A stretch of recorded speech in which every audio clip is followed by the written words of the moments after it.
O Supremo inicia o julgamento que pede que um condenado cumpra a pena em prisão domiciliar quando não houver vagas no semiaberto.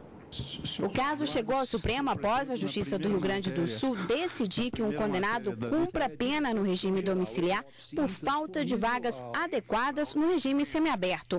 O defensor público do Estado defendeu a decisão e sustentou que há uma violação ao direito do preso ao obrigar o cumprimento da pena em local desapropriado. A Defensoria Pública, que ela pede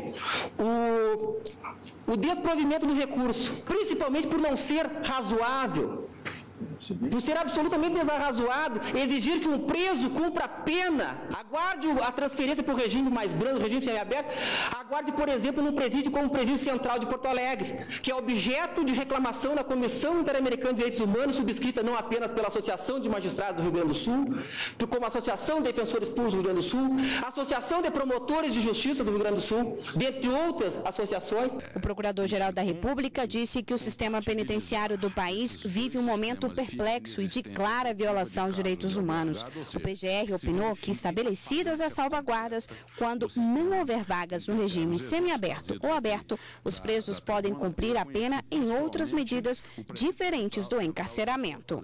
Chegamos então a essa situação limite em que o judiciário é chamado a intervir quando não dispõe dos meios materiais para reorganizar ou submeter e implantar um novo sistema em lugar daquele sistema falido já e subvertido.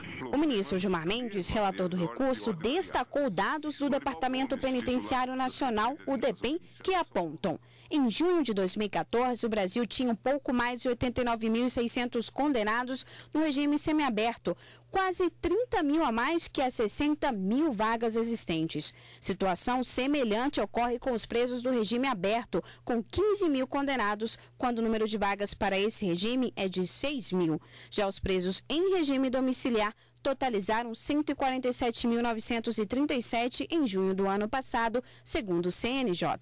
O ministro Gilmar Mendes ressaltou que as estatísticas demonstram o déficit de vagas e o colapso do sistema penitenciário. Para ele, em casos de falta de vagas adequadas, o juiz da execução penal pode optar por outras medidas, entre elas a saída antecipada do preso, que preenche os requisitos para a progressão do regime, o monitoramento eletrônico e o cumprimento de penas restritivas de direitos. O ministro também sugeriu a criação de um cadastro nacional de presos no âmbito do CNJ, que deve, por exemplo, alertar sobre as datas de progressão dos sentenciados. A falta de estabelecimento penal adequado não autoriza a manutenção do condenado em regime prisional mais gravoso.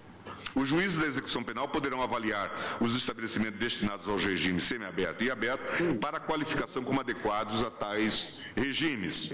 Em relação às medidas sugeridas para o Conselho Nacional de Justiça, o presidente do CNJ e do STF, ministro Ricardo Lewandowski, disse que o órgão já adota várias das ações citadas pelo relator. Gostaria de assinalar que as determinações sugeridas por Vossa Excelência colidem com a política atualmente empreendida pelo CNJ.